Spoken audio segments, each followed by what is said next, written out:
guys, so today was lesson 2 in our volcano unit.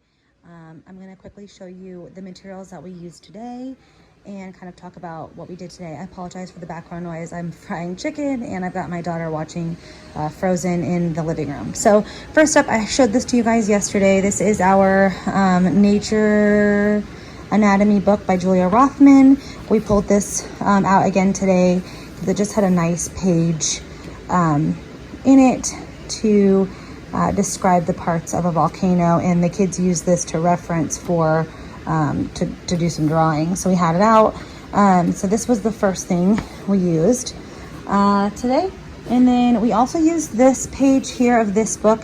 The kids had been working on some little kind of main lesson books, and I'll show them to you in a minute. They're more just like drawings that we did throughout our unit on geography, and I mentioned last time we're coming off of that unit doing volcanoes, and volcanoes obviously fall into geography and geology. So we just kind of had a couple pages left to finish in it, and we wanted to decorate the covers or do a drawing on the cover. So they used this to do that drawing on the cover, and we kind of just looked at it.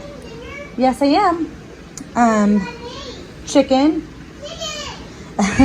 This is the book. It's the Big Earth book from Lonely Planet Kids. So we used that page out of here, and we started kind of reading it a little bit. We didn't finish, so we'll use this again tomorrow. This is the underwater, under earth book. So it's like two-sided. Oh, whoops. It's two-sided. I don't know what happened there. So like one side is all things that happen under the earth, and the other side is things that happen under the water. So we looked at this, but we'll look at this more tomorrow. First thing the kids did was this little cut and paste little worksheet. This was from Steph Hathaway Designs. Ignore my countertops. We live here, so it is what it is. But they just colored and cut the pieces out. Lincoln, I thought this was really cool. He kept the little tags on here, not so much for the color, but for the label. So this was an ash cloud. I thought that was kind of a neat idea.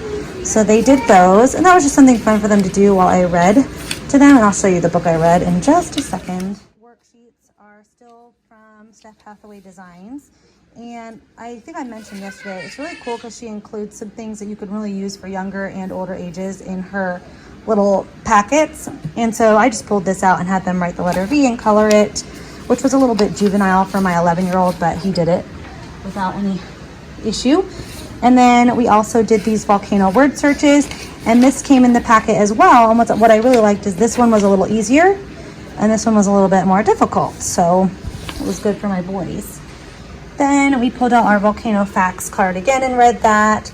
And today we talked about the shapes of volcanoes, and we kind of decided that Lincoln is going to do a shield volcano for his volcano that we build, and we're going to do either kind of like a cinder or a stratovolcano for the one that little Larry and I work on at the end of the week. We talked about parts of a volcano. We went through this vocabulary down here, and then this is just another little picture to show parts of a volcano. And then I took, this is from that packet, and all I did was I put the one that had labels here, and I put the one that didn't have labels on the back. I laminated them, and then I also laminated the labels, and then I just use these little sticky Velcro dots so that it's kind of like an activity. I love a Velcro activity, so we pulled this out and used this today. These are the books that we used as kind of our main lesson books throughout our geography unit. So this is Lincoln's and this is Larry, and all we did was we went through, and as we were reading and going through this book here, we picked different things to draw in here. I also had them build certain land and water forms, and that was a lot of fun too. So this is Lincoln's. We just went through, we did a draw the USA thing in here. But today he drew this volcano in the very back and then colored the front with, this is supposed to be layers of the earth. Same with little Larry's. You can see we accidentally smudged, but that's all right. And then I think little Larry, did he draw a volcano in here? No. So that we did that, and we did pull this out as well. We have been going through this in our geography unit, but today there was, we pulled it out for this volcano picture. And then finally, well, not finally, but while they were doing that cut and paste activity, I read them the Can You Believe Volcanoes book. This is a pretty good one. A lot of facts, some little sort of projects or activities that you can do in here as well. And they're mostly pretty simple. There's also, I like this because it wasn't like just like your basic, like how do volcanoes happen and that kind of thing on parts of a volcano. It went into more depth. So it went into the job of a volcanologist. It went through and discussed things like tools and that are used to measure things of a volcano and to monitor volcanoes.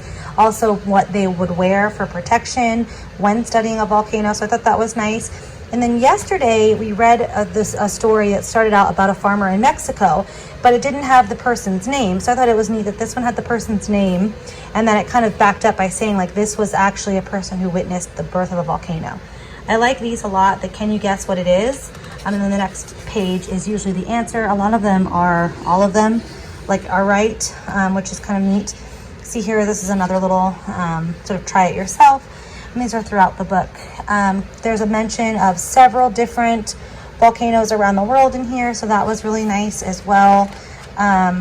This is the Earth's youngest island that was formed from a volcano, Surtsey, which was neat to read about. We learned about a volcano in Antarctica. So yeah, this was a really, this was a good one. In addition to this, my boys continued kind of making and tweaking their volcanoes on Minecraft. And then they also took their big mega blocks and built a volcano out of their mega blocks. And I'll insert a picture of that at the end of this video so that you can see that. So that's kind of a fun way that we incorporate some toys into things. And then I went over to my neighbor and I had asked her to kind of save her newspapers for me when she was done reading them, if she didn't mind, and she did. So lots of newspaper. And then I retrieved this paper out of a box in the garage from something that we ordered. So yeah, that is it for lesson 2 of Volcano Day. I think the boys are also, they've mentioned watching some Magic School Bus episode that had to do with I think Mount Vesuvius, maybe it wasn't Magic School Bus. Anyways, there's something that they're going to watch tonight that they had mentioned. I also want to mention to you guys, if you if you're doing a volcano unit and you have somebody who in your collection of children that can read really simple chapter books, or you're willing to do a very, very simple read aloud for a chapter book, check out the Vacation Under the Volcano by Magic Treehouse. It's really good, and it's about Mount Vesuvius, and it's just a nice way to throw in a little bit of history into a volcano unit. So that is it for today, you guys. These are the 3-part cards, also from Steph Hathaway, and I had, after we read about the shapes of volcanoes, I had Lincoln match the labels to the volcano. I mean, there's hair. That's great. But anyways, that is it. That is it for lesson 2 of Volcano Day. We did not get to our Professor Noggins game today. That's all right. We'll play it tomorrow. And that is it.